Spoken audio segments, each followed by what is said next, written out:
In 1981, a 29-year-old woman walked out of church on a Sunday morning and simply disappeared. She never made it home. Her car turned up abandoned. Her purse, her Bible, even her house keys gone. Police searched rivers, fields, and back roads. Weeks turned into months and then years. Her family was left with nothing, not even a grave to visit. For 18 long years, her case stayed frozen. No leads, no answers, just silence. But then, in 1999, a bank clerk opened a forgotten locker. What was inside shocked everyone. Stacks of cash, fake IDs, and one object so disturbing, detectives knew they were staring at the missing woman's hidden life. This isn't just a disappearance. This is a story of secrets, lies, and a woman's desperate fight to escape something darker than anyone imagined. Stick with me, because what you're about to hear is one of the most chilling cases you'll ever come across. And when you're done watching, don't forget to like this video, subscribe to the channel, and tell me in the comments where you're watching from. It was a quiet Sunday morning in 1981. The little church at the center of town was full. Families arrived in their best clothes, greeting each other, shaking hands, smiling like always. For the town, Sunday meant routine. Everyone knew everyone. Nothing ever changed. That morning she showed up too, a 29-year-old woman. She was dressed neatly, carrying her Bible. People noticed her smile. She talked with neighbors in the churchyard. To everyone who saw her, she looked calm, happy, and normal. Inside, the service began. Hymns filled the room. She sat with friends, bowed her head during prayers, and sang along like she always did. No one sitting around her could have guessed this was the last time they would ever see her in church. After the service, people spilled out into the parking lot. Kids ran around. Adults stood in small groups, chatting about their week.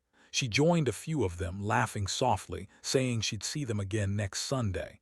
Nothing about her seemed strange or unusual. She was just another church member, leaving after another normal Sunday. But in hindsight, this moment was chilling, because within hours she would be gone, not missing for a day, not missing for a week, but gone for nearly 2 decades. And what happened next would turn a peaceful town into a place of fear, suspicion, and silence. For her family, this morning was the last normal memory they would ever have of her. For the town, it was the day an ordinary Sunday became the beginning of their darkest mystery. After the service, she walked to her car. The parking lot was busy with people getting into their vehicles, waving goodbye and calling out to each other. She moved slowly, stopping to talk to a friend near the curb. That friend would later remember every detail. She was cheerful. She smiled, waved, and said, "See you next week." It was simple, casual, the kind of goodbye you don't think twice about. But that was it. That was the very last confirmed sighting of her alive. She climbed into her car and pulled out of the church lot. Nobody noticed anything strange. Nobody followed her. From the outside, it looked like a normal drive home. Except she never made it. Her family expected her to be back within minutes. Lunch was waiting at the table. The house was ready. But the hours passed. She didn't show up. Calls to friends brought no answers. By evening, the family's worry turned to fear. They reported her missing. Police officers drove through town, hoping she had car trouble or was visiting someone unexpectedly. But she wasn't at a friend's house. She wasn't stranded by the roadside. It was as if she had vanished the moment she left the church lot. That one wave, that one goodbye in the parking lot, would become burned into memory. The last time anyone saw her smile. The last time anyone heard her voice. For her family, it would never stop haunting them. They replayed it over and over. How could someone go from leaving church to disappearing forever? At that moment, nobody knew the truth. Nobody knew about the car that would later be found abandoned. Nobody knew about the locker waiting in a bank, locked away for years. Nobody knew this simple goodbye was the start of an 18-year nightmare. What began as a normal Sunday drive home turned into one of the most chilling mysteries the town had ever faced. At home, her family waited for her like they always did on Sundays. Lunch was already on the table. The roast sat cooling, the mashed potatoes slowly turning hard. But the chair at the head of the table, her chair, stayed empty. At first, nobody thought much of it. Maybe she had stopped to chat with someone after church. Maybe she had gone to the store. but minutes stretched into an hour, then two. The phone rang. Her sister picked it up thinking it might be her, but it was. It was a neighbor asking if she'd gotten home yet. That's when unease turned to worry. They tried calling her friends from church. Nobody had seen her after she drove off. Her closest friend swore she waved goodbye and looked perfectly fine. That was the last anyone remembered. By mid-afternoon, her father paced the living room. Her mother sat frozen on the couch, staring at the phone. The house, usually loud with chatter, was silent except for the ticking of the clock. Evening came. Dinner was untouched. The family kept calling, hoping she'd walk through the door, but she never did. Something was very wrong. The police got involved by nightfall. A missing adult wasn't always treated as urgent in those days, but the family insisted this wasn't like her. Officers began searching the streets, retracing the drive she normally took home. Hours passed. Then, just after midnight, they found it. Her car. It was parked on a quiet side street several blocks from the church. The engine was cold. The doors were locked. At first glance, it looked completely normal, but inside everything was wrong. Her Bible wasn't there. Her purse wasn't there. Her car keys weren't there. The driver's seat was neatly pushed back as if she had gotten out calmly. There were no broken windows, no signs of a struggle. It was as if she had just parked, stepped out, and vanished. Detectives looked around the area. There were no cameras in 1981, no streetlights on that road, just darkness. A few houses nearby, but no one had seen or heard anything unusual. The car gave them nothing. Back at the station, they told the family what they had found, but that only made the fear worse. Her car was here, but she was. It felt like she had been erased. Police began asking everyone who had been at church that morning. Most people remembered her the same way, cheerful, calm, smiling as she left the building. One woman swore she saw her wave to a friend in the parking lot. Another said she carried her Bible tucked under her arm like always. Nothing about her seemed unusual. She wasn't upset, she wasn't rushing, she didn't look afraid. But after that, she was gone. No one could place her anywhere between the church parking lot and the street where her car was later found. It was like the ground had opened and swallowed her whole. A man thought he saw her car driving slowly past the gas station a few blocks away, but he couldn't be sure. Another person mentioned a woman in a similar dress walking down the sidewalk, but the details didn't match. For detectives, it was maddening. The timeline stopped the moment she left church. And what haunted the family most was this. Dozens of people saw her alive that morning, happy and smiling. Then, just hours later, her life vanished into silence. Word spread quickly through the small town. By Monday morning, everyone knew she hadn't come home. At the grocery store, at the diner, at the post office, it was all people could talk about. Some whispered she had been kidnapped, taken right off the street. Others thought maybe she had run away, hiding from some secret no one knew about. The theories grew wilder with every hour. For a town where people usually left doors unlocked, everything changed overnight. Neighbors started locking windows, checking behind them when they walked. Parents held their kids tighter, afraid to let them out alone. The church felt emptier too. Her absence was heavy, like a shadow over the pews. Detectives worked around the clock, but without new leads, the case was stuck. They had a missing woman, an abandoned car, and 1,000 whispers, but no answers. And in the middle of it all, her family was left asking the same question everyone else was. How could someone vanish in broad daylight, with so many people around, and leave nothing behind? In the first days, police pushed hard. Officers went door to door, asking neighbors if they had seen anything strange. They checked ditches, fields, even barns along country roads. Search dogs sniffed every inch of the area around the church. Volunteers from town joined in, carrying flashlights at night, calling out her name. But nothing came back. No sound, no trace. Detectives tried to build a case, but it fell apart almost immediately. There was no body, no weapon, no signs of a struggle. The car gave them nothing. There were no fingerprints, no footprints, no blood. It was as if she had simply stepped out of her own life and disappeared. For a while, the town held its breath, waiting for the big break. Everyone thought the police would find something, a clue, a suspect, anything. But as days turned into weeks, the energy started to fade. Leads dried up. Witness tips led nowhere. Detectives still showed up at her family's house, but each visit carried less hope. The questions were always the same. The answers were always empty. By the end of the year, the case was stalling. The officers who had once promised answers now spoke in softer voices, warning the family it might take time. And in that silence, the town began to change. The whispers slowed. The rumors died down. People stopped looking behind them. Life crept back to normal. But for her family, normal was gone forever. Because while the world moved forward, her chair at the dinner table stayed empty. Her clothes still hung in the closet, and her voice never returned. It was the cold reality no one wanted to face. Without a body, without evidence, there was nothing more the police could do. By nightfall, the small town was wide awake. Word had spread fast. A woman was missing, and no one knew where she had gone. Neighbors who had just seen her at church hours earlier now walked side by side with police officers. Some carried flashlights, others brought lanterns. The sound of barking dogs filled the dark, as handlers led search teams through fields and wooded paths. Every ditch along the roadside was checked. Volunteers used long sticks to poke through tall grass, hopping to find even the smallest clue. Officers swept the lakes and ponds with spotlights, their beams cutting across the water. Her family stood close by, clinging to each other, refusing to leave.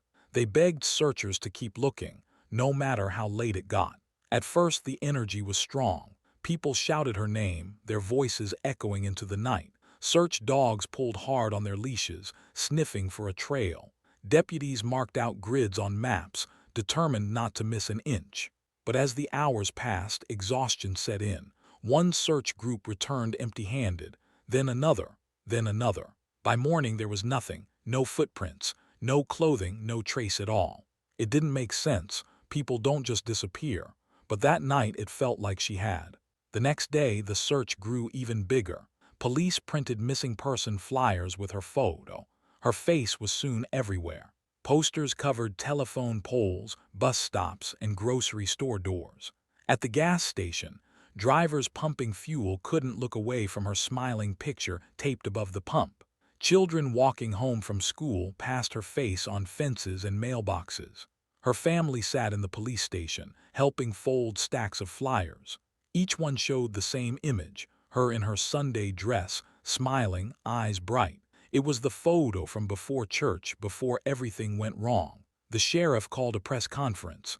Cameras flashed as he asked the public for help. "Someone out there knows something," he said. Reporters scribbled notes while microphones pushed forward. Calls began pouring in. A farmer claimed he had seen a strange car near the church. A woman said she heard screams in the night. Others swore they spotted her at a diner 2 towns over. But when police followed each lead, nothing held up. The strange car was just a visitor.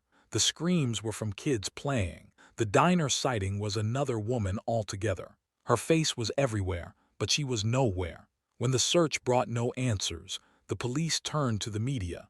They asked the family to speak on camera, hoping someone somewhere might recognize her or know what happened. That evening, the local news showed her parents and sister sitting close together, their faces pale with fear. Her mother held a tissue in her hand, voice trembling as she begged, "Please, if anyone knows where my daughter is, bring her home. We just want her safe." Her father tried to stay strong, but his eyes filled with tears as he added, "She is a good girl. She wouldn't just leave. Please help us." Then her younger sister spoke. Her voice was soft, but her words cut through the silence.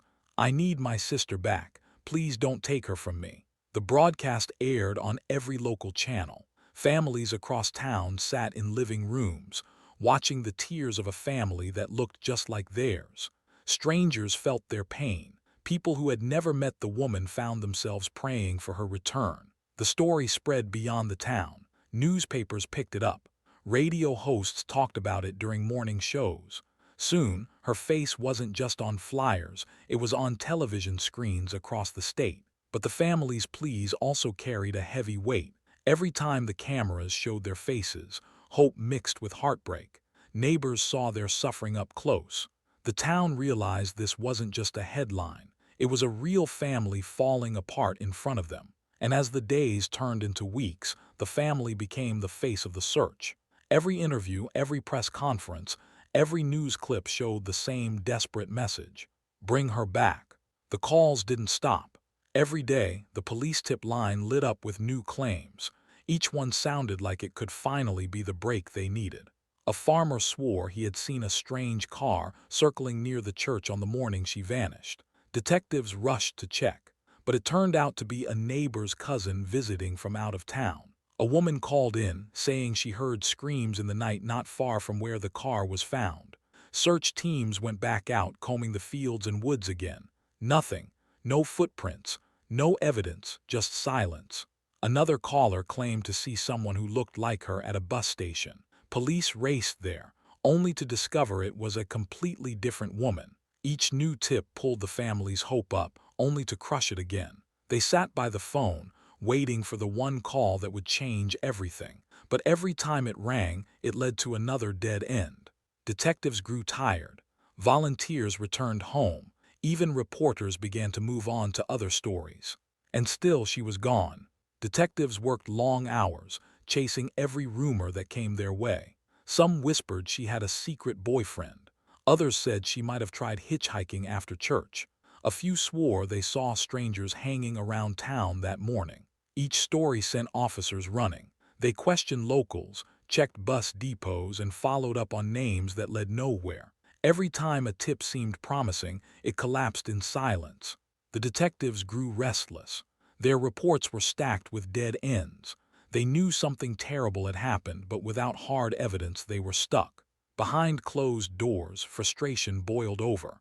One officer slammed his notebook shut, saying, "It's like she vanished into thin air." Another admitted he didn't know what to tell the family anymore. They kept trying, but the truth was clear. They were running out of leads. Weeks became months, and the energy that once filled the town began to fade. The search parties stopped meeting every night. Volunteers had to return to work, to school, to their normal lives. Even the police shifted their focus to new cases. The flyers that once covered every pole and store window began to curl at the edges. Rain washed the ink, and the sun bleached her smile until it was barely visible. Soon, no one bothered to replace them. At first, reporters crowded the front lawn of her parents' home. Cameras rolled as they asked questions and filmed the family's pain. But after a while, fewer vans showed up. Then none at all. The story that once felt urgent was no longer news. Inside the family home, the phone still sat on the table, ready for that one call that could change everything. But most days it didn't ring. And when it did, it was another false tip. Another empty promise. Neighbors still whispered when they passed her house. Some believed she had been kidnapped. Others said she ran away. But as time went on, people stopped talking about her altogether. For her family, silence was the cruelest part. They woke each morning to an empty seat at the table, an empty room, an empty driveway. And that silence grew heavier with every passing day. By the mid-80s, the case had slipped into the background. At the police station, the thick folder with her name on it was no longer on anyone's desk. Instead, it sat in a drawer with dozens of other unsolved cases. Detectives who once worked around the clock moved on to newer crimes. The woman who had once been on every news channel, every flyer, every bulletin board now lived only inside that forgotten file. Inside the family's home, things were very different. For them, time had not moved forward. Every day still felt like the day she disappeared. Her parents sat at the kitchen table staring at the empty chair where she once ate breakfast. Her younger sister still checked the window whenever a car slowed down in front of the house. The police called it a cold case, but to the family, it was an open wound that never healed. Every holiday reminded them of her absence. Birthdays passed without candles. Christmas passed without her laughter. Neighbors stopped asking questions, but the family never stopped wondering. Her father visited the police station every few months, asking for updates. The answer was always the same: we're doing what we can, but without new evidence, there's nothing more. Her mother clung to hope, keeping her daughter's room untouched, as if she might walk back in at any moment. Clothes hung in the closet. Her Bible sat on the nightstand. Dust gathered, but nothing was moved. The world had labeled her missing. The police had filed her case away. But for her family, every morning began with the same thought. Maybe today will be the day we finally get answers.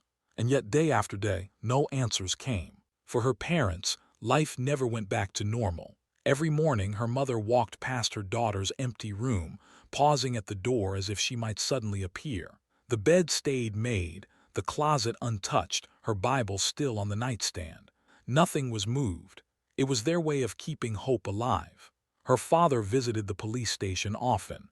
Each time he asked the same question, "Have you found anything?" Each time the detectives gave the same answer, "We're still looking." But the truth was, the case had gone cold. The years took a heavy toll. Her parents aged quickly. The stress, the fear, and the waiting seemed to add decades overnight. They stopped celebrating birthdays. They stopped decorating for holidays. Every milestone was a reminder of the daughter who wasn't there. Neighbors tried to comfort them, but there were no words strong enough. The hardest part wasn't just losing her, it was the not knowing. No grave to visit. No final goodbye. Just endless questions with no answers. In their final years, both parents held on to hope. Her mother prayed every night. Her father checked the mailbox every morning, thinking maybe, just maybe, news would come. But it never did. They died without closure. Her younger sister grew up in the shadow of the mystery. While others tried to move on, she never did. Every Sunday, she drove to the same small church where her sister was last seen. She walked inside, found the same wooden pew, and laid fresh flowers in the spot her sister once sat. The routine never changed. Sometimes roses, sometimes lilies, always placed gently on the seat, and always followed by silence. The congregation grew used to it. Some people bowed their heads when they passed. Others left small notes or prayers beside the flowers. But no one ever stopped her. Everyone knew why she was there. For the sister, it wasn't just about remembering. It was about keeping her alive in some way. She wanted the town to see that her sister had not been forgotten. Even decades later, when the flyers had long since disappeared and the news crews had stopped coming, she kept showing up. Rain or shine, winter or summer, she never missed a week. People began to call it her ritual, but for her it was something deeper. It was a promise. As long as she lived, her sister's story would never fade. In the first weeks after she vanished, her friends were everywhere. They knocked on doors, passed out flyers, and walked through fields with flashlights. They swore they would never stop looking. For a while, it felt like the whole town moved as one. But as the months passed, life pulled them back. One friend got married, another left for college, someone else moved to another state. Slowly, the search team grew smaller. By the first anniversary, only a handful still showed up to the vigils. Her family noticed. Every time a friend faded away, it felt like another piece of her memory was slipping into the dark. They couldn't blame them. People had lives to live, but for her parents and sister, life had stopped the day she vanished. Even the ones who stayed tried to move on. They spoke less about her, afraid of reopening wounds. Some avoided the family, unsure of what to say. The silence cut deeper than words ever could. At school reunions, her name barely came up. A photo of her in the yearbook collected dust, her smile frozen in time. Classmates who once promised to never forget slowly stopped mentioning her. It was easier to bury the pain than to keep carrying it. But for her family, there was no escape. Every birthday that passed, every holiday dinner with an empty chair was a fresh wound.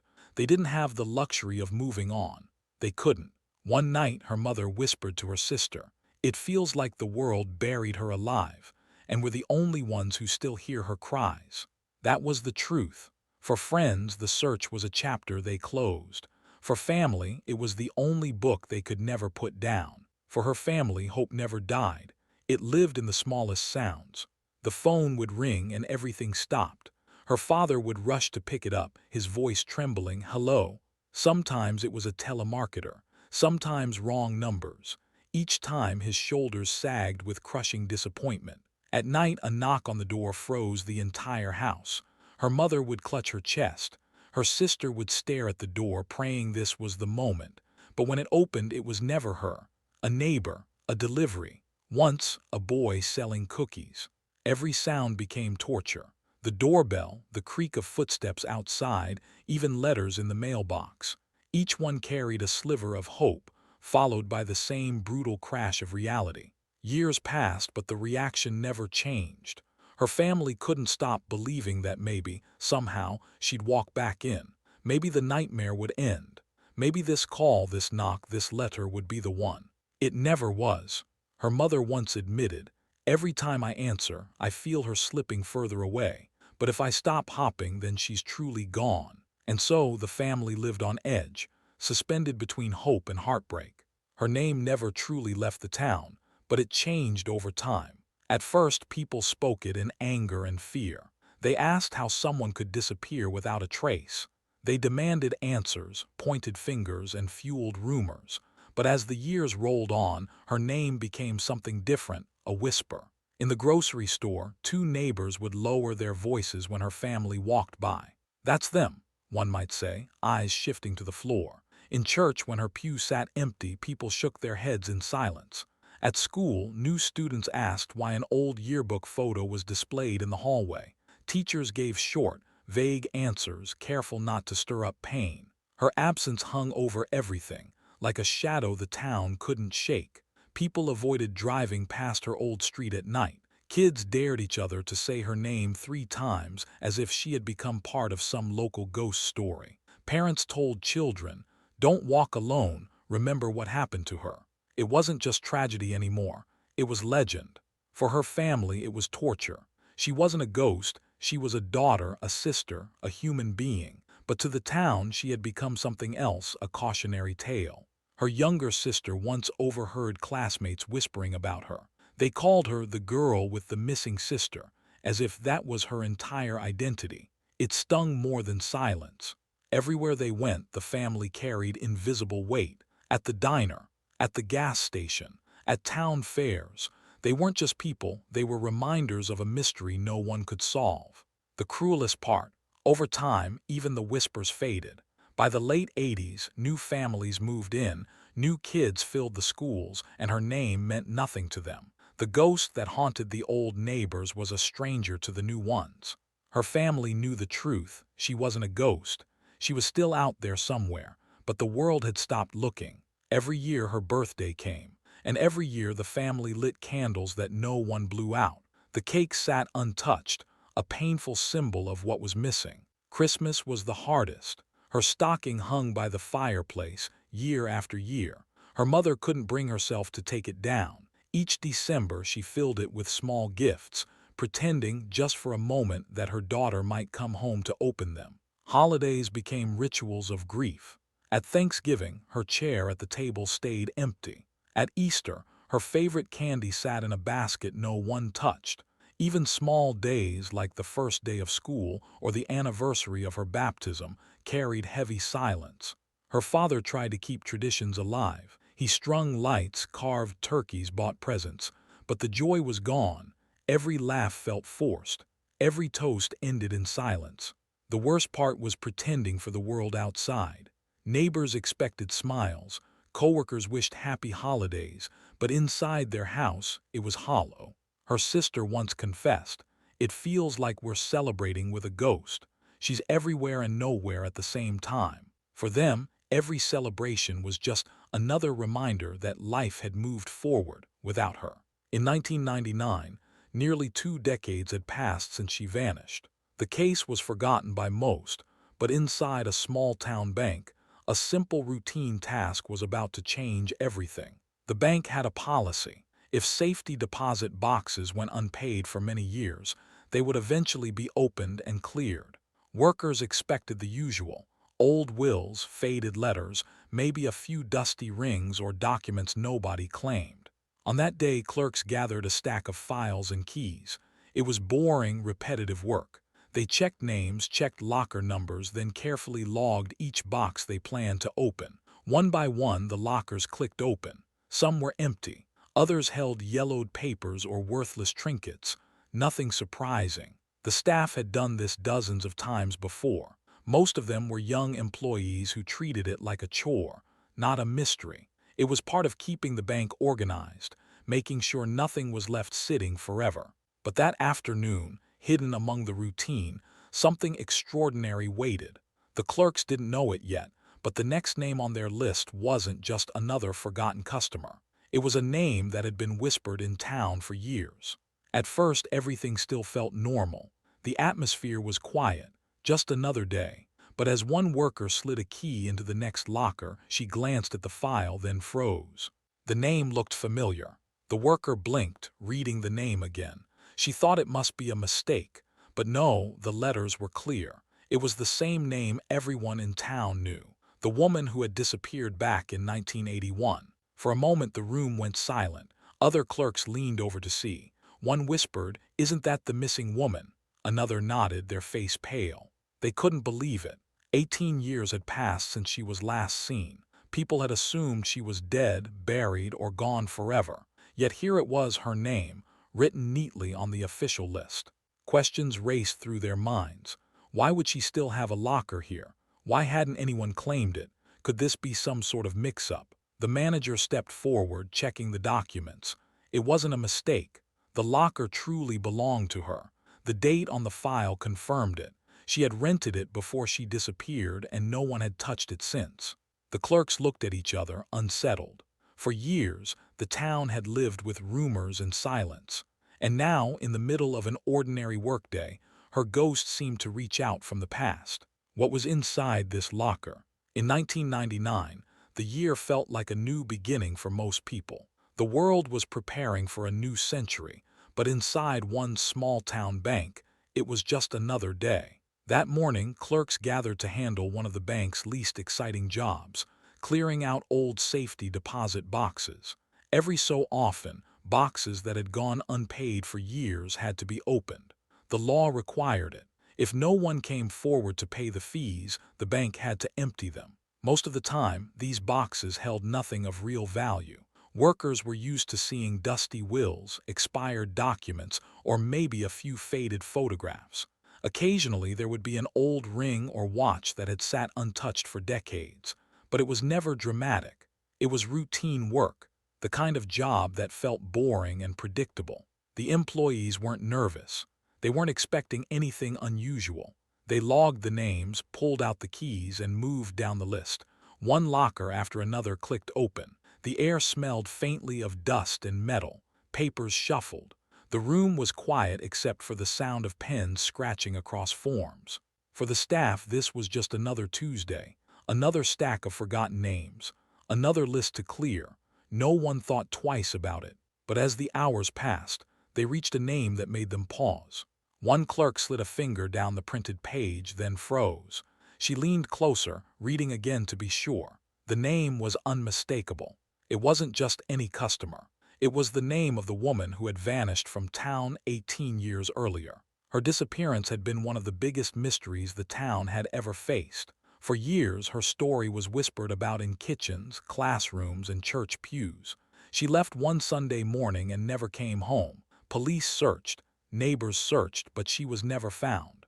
By the mid-80s, her case was forgotten, pushed into a cold file. And yet here her name was, printed in black and white on the clearance list. The clerk called over a coworker. "Look at this," she whispered. He glanced at the page, then looked up in disbelief. Soon the entire team crowded around. They spoke in hushed tones. Some were shocked, others were uneasy. "How is this possible?" one asked. "Didn't she disappear?" The manager stepped in, flipping through the records. It was no mistake. The locker had been rented under her name back before she vanished. No one had ever returned to pay the fees. No one had touched it in nearly 2 decades. The room went quiet. This was no longer routine. This was a door into the past, tied to a woman who had walked into church one morning and never been seen again. The manager turned the small silver key in the lock. With a soft click, the heavy metal door swung open. At first glance, the workers expected to see dusty papers or maybe a jewelry box, but what they saw made their stomachs tighten. Inside, sitting in perfect rows, were stacks of cash. The bills were bundled with thick rubber bands, lined up neatly as if someone had placed them there with extreme care. No one spoke at first. A silence fell over the room. One clerk whispered, This isn't normal. Banks sometimes found small sums of money in abandoned lockers, but never like this. These were not a few loose bills. These were bricks of cash, stacked tightly against the steel walls. The workers looked at each other. What was this woman doing with so much money? One clerk stepped closer, pulling out a bundle. The paper was crisp, the bills old but still in good condition.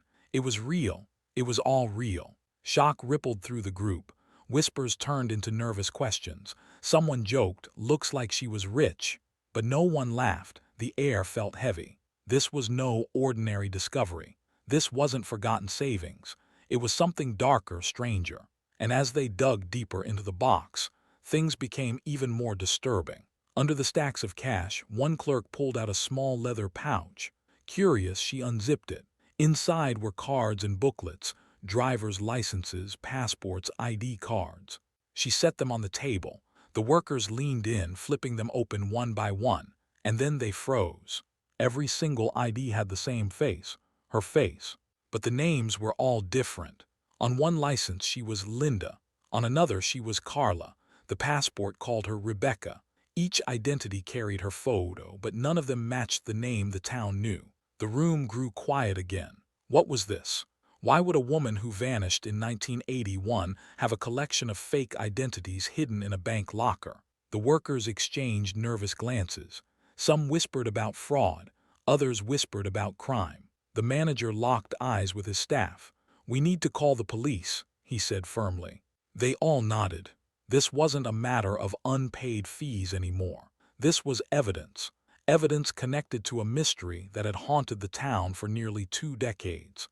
And as the police prepared to arrive, no one in that room realized the strangest discovery still hadn't been made. As the last of the bundles and documents were pulled from the locker, one worker noticed something still tucked deep in the back. It was small, wrapped tightly in clear plastic. He reached in and set it carefully on the table. The others gathered around.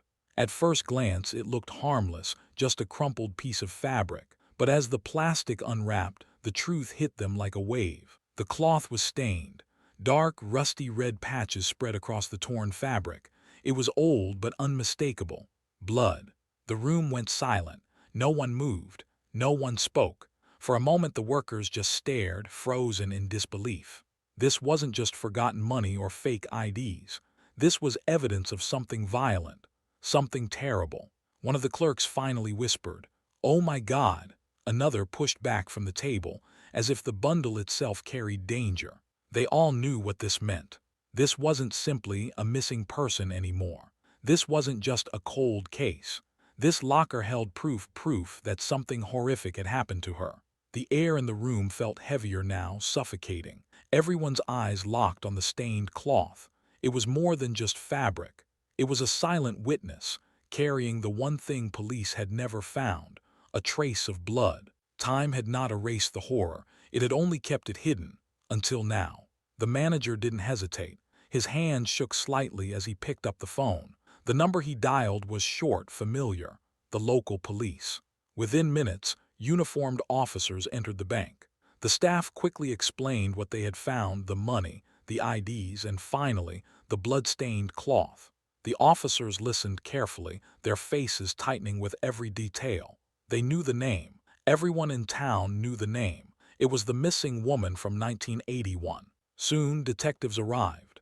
They examined the locker, the bundles of cash, the stack of fake identities, and the haunting piece of stained fabric. None of them looked surprised, but their expressions grew grim. One detective gave the order, "Seal it. Everything goes into evidence." The locker was taped off. Each item was bagged, labeled, and carried carefully out of the bank.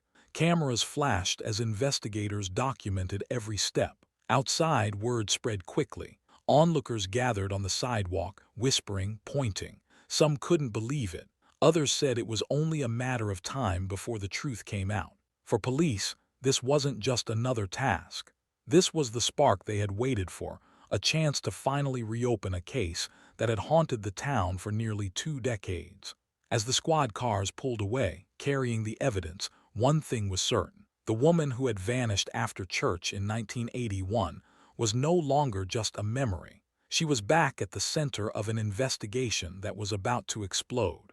The evidence was shocking: stacks of money, fake IDs with her face, a blood-stained cloth sealed in plastic. But what did it all mean? Detectives sat around a table, staring at the items laid out before them. Every piece raised more questions than answers. Why did a quiet woman from a small town have bundles of hidden cash?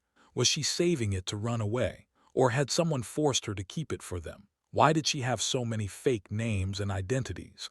Was she hiding from someone, or living a secret life her family never knew about? And most haunting of all, the blood. Tests would later confirm it was human, but whose blood was it? Could it be hers? Or was it tied to someone else, someone connected to her disappearance? The questions piled higher than the evidence. For the family, news of the locker brought shock and pain. They had believed she was innocent, a victim of some unknown crime. Now they were forced to wonder, had she been involved in something darker? The town buzzed with rumors. Some whispered she had been running from criminals. Others said she had staged her own disappearance. Detectives knew only one thing for certain: this discovery meant the case was no longer cold. But the locker had done more than reopen the investigation. It had twisted the mystery into something far stranger. She hadn't just vanished, she had left behind secrets, and no one knew how deep those secrets went. Detectives now had something they hadn't had in nearly 2 decades: real evidence. The locker was a goldmine, and they knew it. The money, the fake IDs, the blood-stained cloth, none of it made sense, but it was enough to bring the case roaring back. The first step was simple: start talking to people again. They pulled out the old case files, dusted them off, and made a new list. Anyone who had known her back then was now back under the microscope. Former coworkers were the first stop. Some had retired, others had moved away, but detectives tracked them down. Everyone remembered her: polite, dependable, but quiet. No one recalled her having large sums of money. No one remembered her traveling under strange names. Next were the neighbors. Detectives knocked on doors, showed her photo again, and asked the same question they had asked years earlier: did anyone notice something unusual before she vanished? This time, answers came with hesitation. Some neighbors admitted they had heard late-night arguments, voices they didn't recognize, but back then, they hadn't wanted to get involved. Family members were re-interviewed too. Her sister, now older and visibly worn down, sat across from investigators and repeated the same painful words she had been saying for years. "I don't know where she went. I don't know why she left."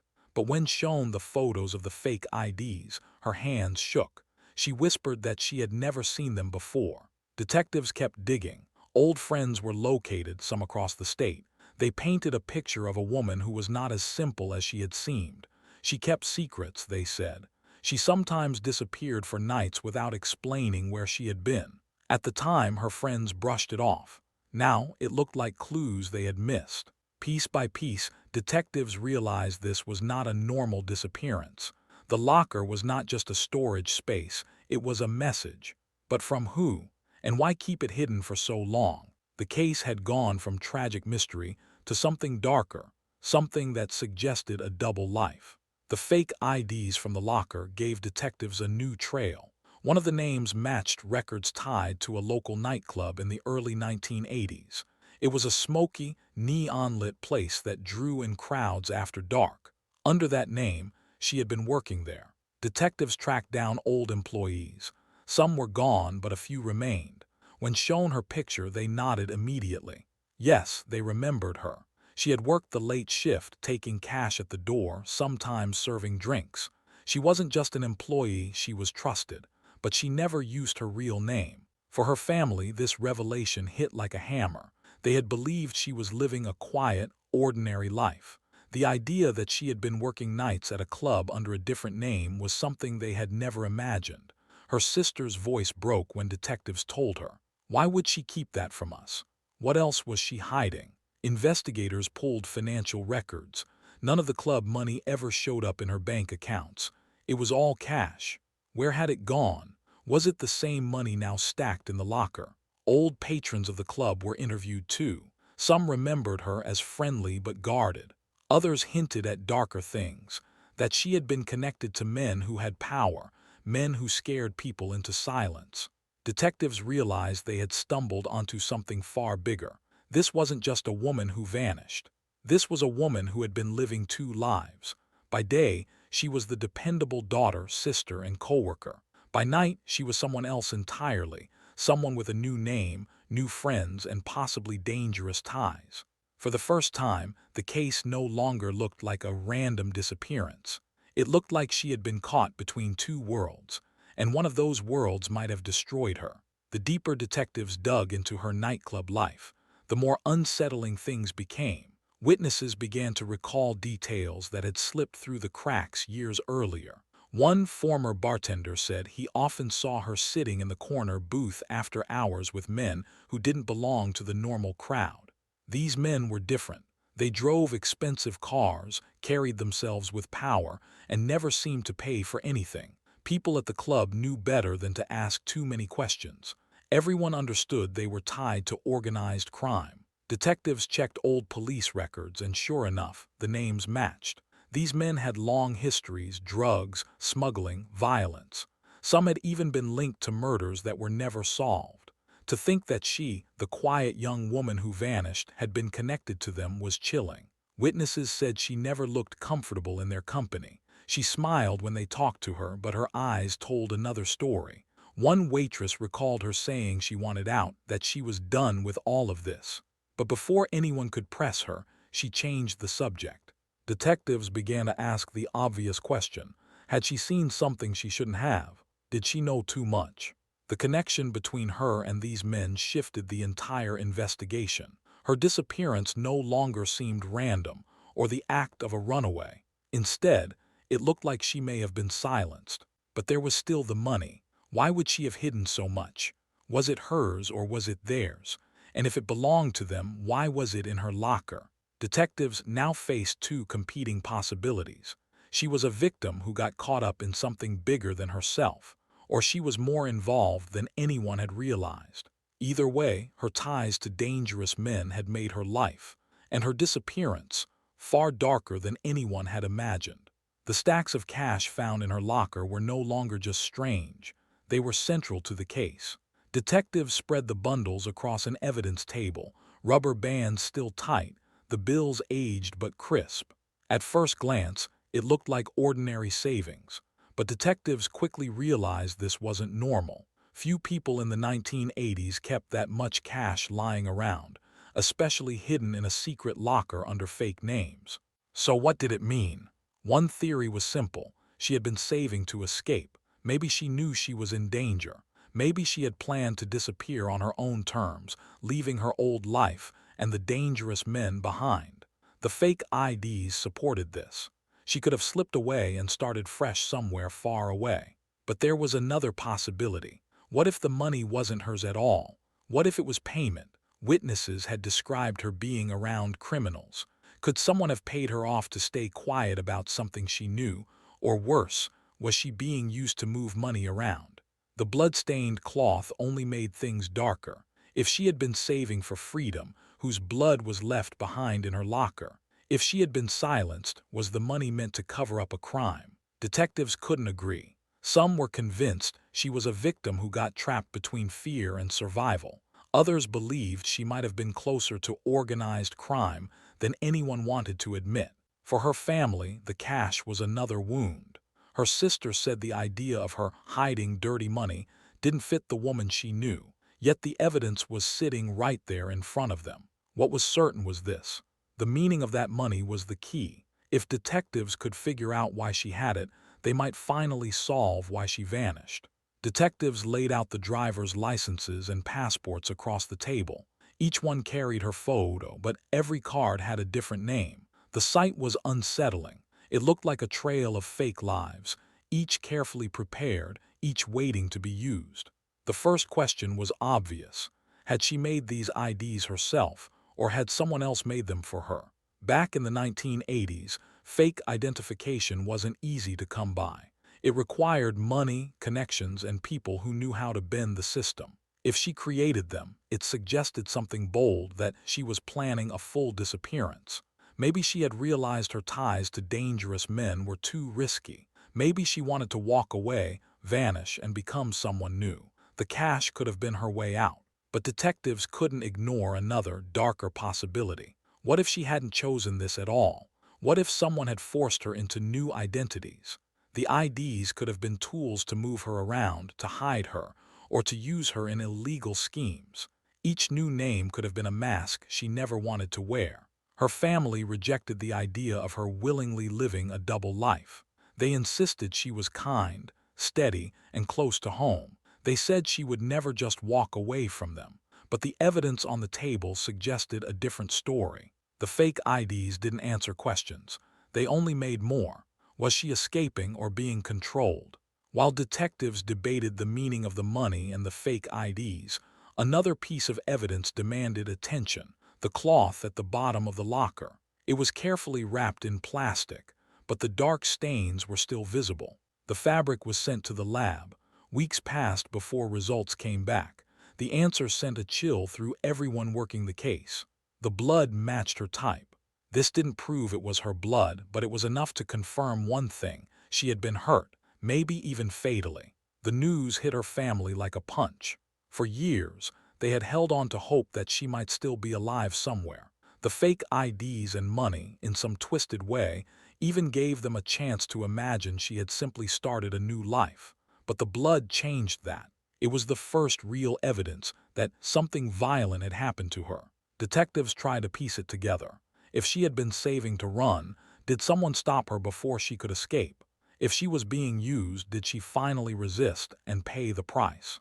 The blood-stained cloth was small, but it carried enormous weight. It was proof the mystery wasn't just about secrets and lies. It was about violence. And it meant that the case was no longer only about a missing woman. It was about a possible murder. The news tore through her family like nothing else ever had. For nearly 2 decades, they had lived with a simple, heartbreaking belief: she had vanished against her will. Maybe she had been kidnapped. Maybe she had been killed. But never, not once, did they think she might have been living a double life. When detectives laid out the fake IDs, the cash, and the blood-stained cloth, her sister shook her head in disbelief. "That's not her," she said. "She was gentle. She was kind. She didn't even like to travel. How could she have all of this?" Her parents, now frail and carrying the weight of years without answers, couldn't process it. To them, their daughter was the girl who smiled in the church pew, who brought flowers to the table, who laughed at family dinners. Nothing about secret jobs, crime ties, or fake passports fit the daughter they knew. But as much as they rejected it, the evidence was sitting there, undeniable. Slowly, the family faced a painful question: had she been hiding from them or protecting them? If she had been caught up with dangerous men, maybe she kept her secrets to keep her loved ones safe. Maybe every fake name was a shield, a way to keep trouble away from her family. But if that was true, then it meant she had been carrying a terrible burden all alone. The family wanted to believe she was innocent, a victim caught in something bigger. But now, doubt gnawed at them. The daughter and sister they thought they knew suddenly felt like a stranger. For them, the pain doubled. They weren't only grieving her loss anymore. They were grieving the possibility that they never really knew her at all. When detectives reopened the case, they knew the bank locker wasn't just strange, it was a map. To follow it, they had to go back to where she spent her hidden nights, the nightclub. They began tracking down people who had worked there in the early 1980s. Some had moved away, others had tried to forget. At first, no one wanted to talk. The club had a reputation, and the men who ran it weren't the kind people crossed. But slowly, faces and memories came back. One former bartender remembered her well. He said she didn't act like someone enjoying the nightlife. She acted like someone who wanted to disappear into the crowd. Another coworker, a waitress, admitted she once saw her crying in the bathroom, whispering that she couldn't get out. Piece by piece, a darker picture formed. She wasn't living freely under that second name. She was trapped. Detectives learned that she often left the club late at night with the same man, always looking over her shoulder. She rarely spoke to anyone outside work, and when she did, her words carried fear. For investigators, the message became clear. She hadn't been living a double life for fun. She had been surviving. Digging further, detectives uncovered the man's name. He wasn't just anyone. He was tied to local criminal networks, men who dealt in drugs, smuggling, and violence.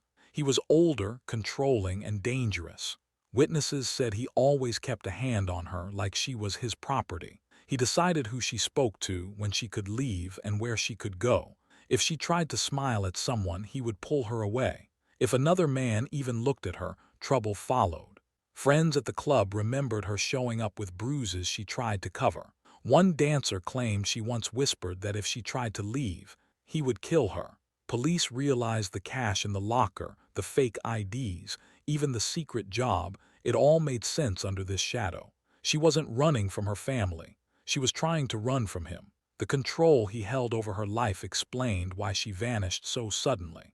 If she made a move to break free, he had both the means and the motive to silence her forever. The picture was no longer of a mystery woman. It was of a victim living in constant fear. Detectives looked again at the pile of fake IDs pulled from the locker. At first, they thought she might have been involved in fraud. But now, with her nightclub life exposed, the truth looked very different. The IDs weren't scams. They were escape routes. Each card carried her photo but a new name, a new life. She had built an emergency door for herself in case she ever found the courage to run. Investigators realized the plan was simple but desperate. With enough cash and the right name, she could leave town, vanish into another state, maybe even another country. But she couldn't use her real identity, not with him watching her every move. The fake passports and licenses weren't tools for crime. They were tools for survival. They showed just how cornered she felt. Her family struggled with this discovery. To them, it was shocking that she never told them, but detectives explained why. If the man she feared had found out, it would have been a death sentence. The IDs weren't signs of betrayal. They were signs of hope, a silent plan she never got the chance to use. One of the biggest breakthroughs came from an old nightclub friend. At first, she didn't want to reopen old wounds, but finally she agreed to talk. She described one night just weeks before the woman vanished. They were in the back room of the club. Music thumped outside, but inside the woman was shaking. She broke down crying, clutching her friend's hands. Her words were haunting. "I don't think I'll make it to Christmas."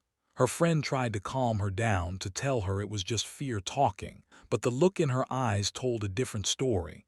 It wasn't just fear, it was certainty. Detectives listened carefully. This wasn't a vague worry. It was a warning, a final confession that she knew her time was running out. The friend said she begged her to go to the police, but she refused. "He'll find me," she whispered. "He always does." That moment stayed burned in the friend's mind for nearly 2 decades. Now, it became one of the most chilling clues in the entire case. With her words echoing, detectives re-examined the blood-stained cloth from the locker. Testing had already shown it matched her blood type.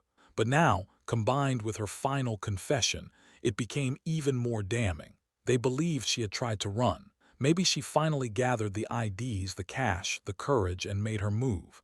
But if she did, violence followed. The cloth was small, torn from clothing. The stain was dark and deep. It wasn't a scratch. It wasn't an accident. It was a sign of serious injury, maybe fatal. Investigators imagined the sequence. She tried to break free, he found out, and there was blood. The cloth was kept, hidden, wrapped in plastic. Was it hers? Was it proof someone kept as a warning? Or was it all she managed to save in the chaos? The answer never came, but detectives now felt certain she hadn't just vanished into thin air. She had been silenced. The nightclub, the cash, the IDs, the confession, it all pointed to one terrifying truth. She didn't run away from her family. She was running for her life, and she never made it out. Detectives circled back to one man, the one she had been tied to in those final months. He wasn't just some boyfriend. He was violent, controlling, and connected to dangerous people. His record was full of fights, threats, and abuse. The motive was clear. She wanted to leave. He wanted control. The means were there too. He had weapons, money, and people around him who looked the other way. And the opportunity, it was perfect. She was last seen leaving church alone, no one nearby to protect her. Every path of evidence led back to him. Witnesses said he often showed up at the nightclub, keeping an eye on her, scaring off anyone who got too close. Friends said she seemed terrified of him but also trapped. Detectives built their case piece by piece. But in the end, one thing was missing: a body. Without it, prosecutors knew they couldn't win in court. The man was never charged. He lived free, even as suspicion hung over him like a shadow. For investigators, it was the most painful part. They believed they had the killer, but the law couldn't touch him. Even with no arrest, the locker itself told a powerful story. Every stack of cash, every ID, every hidden item pointed to one truth: she was fighting. She hadn't simply walked away from her family or her church.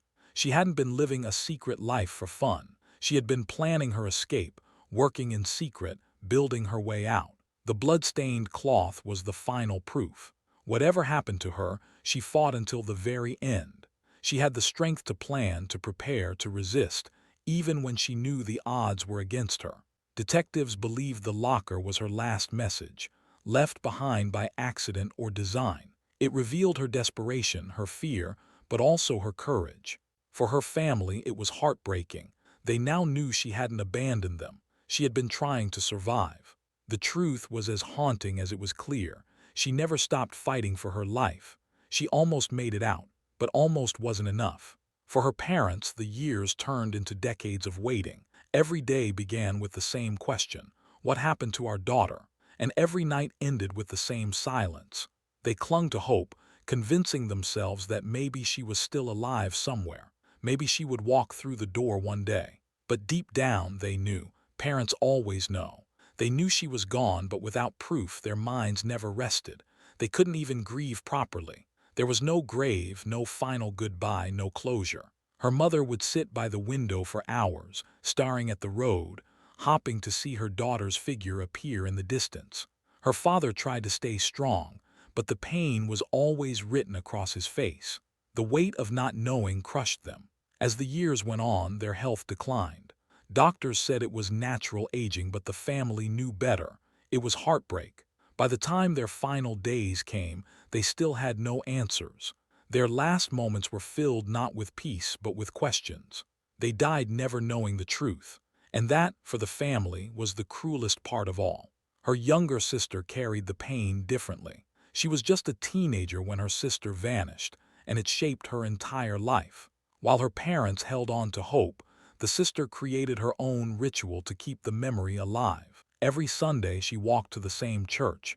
She didn't go for the service. She went for one reason: to sit in the exact pew where her sister used to sit. And every time she brought flowers, white lilies. They were her sister's favorite. People noticed, of course. Week after week, year after year, she sat in that pew with flowers beside her. Some whispered that it was sad. Others thought it was beautiful. To her, it was the only way she could still feel close. As the decades passed, the sister grew older, but the ritual never stopped. Rain or shine, she came with flowers. She said it was her way of telling her sister, "I haven't forgotten you, and I never will." It became her form of resistance against the silence, against the unknown. If the world wouldn't remember her sister, she would, even if she was the only one left. The disappearance didn't just scar her family, it scarred the whole town. At first, everyone came together. Volunteers searched the woods, rivers, and abandoned buildings.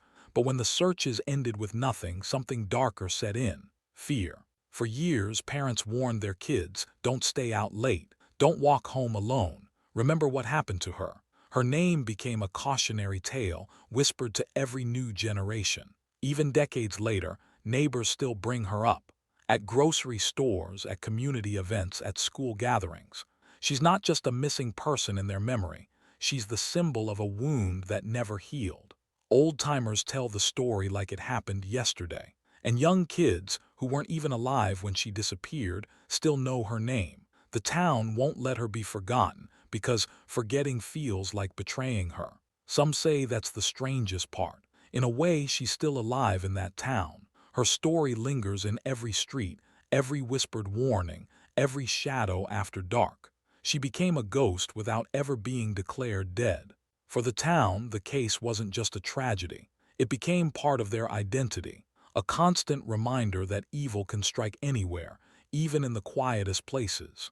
The discovery of the locker should have brought answers. Instead, it opened a door to even more painful questions. Inside were things no one expected: cash tucked into envelopes, documents under different names, and that haunting piece of blood-stained cloth. For her family, it felt like a betrayal. They thought they knew her, but here was proof of a life she had hidden. Why did she need fake names? Why was she stashing money? And whose blood had she carried in that locker? Some believed she was running from someone. Others whispered that maybe she was part of something darker. But the truth was, no one knew. What the locker revealed most clearly was this: she had been in danger long before anyone realized. The hardest part for her family wasn't just what was found, but what it meant. All those years, while they thought she was safe, she had been carrying secrets. Secrets that might have cost her life. Instead of closure, the locker gave them heartbreak. It showed them how close she had been to escape and how alone she must have felt. It wasn't the ending they wanted. It was the beginning of more haunting questions. Her story didn't just end with her family or her town. It spread far beyond, becoming a warning for others. People began to see her life as a reminder that not all struggles are visible. Sometimes, even those closest to us carry heavy secrets, silently fighting battles no one notices. Parents told their children her story, not just as a tale of tragedy but as a lesson. Be careful who you trust, pay attention to the signs, and never ignore someone who seems to be hiding their pain. For women especially, her case became a chilling symbol of hidden danger, a reminder that abusive relationships, controlling partners, and violent pasts often hide behind closed doors. To many, she became the face of those silent struggles. Journalists revisited her story in articles and documentaries, always with the same theme. She tried to survive, she tried to escape, but the world didn't see the warning signs until it was too late. Her life and her death left behind a message that echoed louder than any answer ever could. A message to look closer, to ask questions, to never assume that someone is fine just because they say they are. Her story became a warning, not only about danger but about silence. Even with all the evidence, one question hangs in the air like smoke. If she fought so hard to escape, why did no one save her in time? Detectives saw the signs too late. The money hidden away, the fake IDs, the blood-stained cloth, all of it showed a woman desperate to break free. But while she was alive, no one saw it clearly. Her coworkers never spoke up. Her family never knew. Friends at the nightclub kept their distance, too scared to get involved. The people closest to her carried guilt. Some admitted they noticed bruises. Others remembered nights when she seemed terrified but said nothing. Everyone had a piece of the puzzle, but no one put it together until she was already gone. The truth stung the most because it revealed something painful. She was fighting alone. She had mapped out an escape, but without support, without someone stepping in, her chances were slim. Years later, family members would replay the same thought. What if we had asked more questions? What if we had pushed harder? Those questions never found answers. And so, her story remained not just a mystery of what happened, but a reminder of what should have been done differently. Decades later, her case refuses to fade. Documentaries are made, each one trying to piece together the fragments of her life. Books are written, exploring the double life she led and the shadowy figures she was tied to. Journalists revisit the story, hoping new evidence might appear. But despite all the attention, the central truth stays the same. She vanished, and no one ever found her body. That absence keeps the mystery alive. In her town, people still whisper about her. For older residents, she's the story they grew up with, the girl who disappeared, leaving behind only secrets and pain. For younger ones, she's a cautionary tale told in hushed voices, a reminder that danger can hide anywhere. Her story echoes far beyond the borders of her community. Online forums debate the details. Crime shows retell her final days. Even strangers feel the weight of her tragedy because it touches something universal: the fear of being trapped, the longing to escape, the heartbreak of being too late. She is gone, but her story lives on, not as closure, not as peace, but as a haunting reminder of what was lost and of a mystery that still refuses to rest.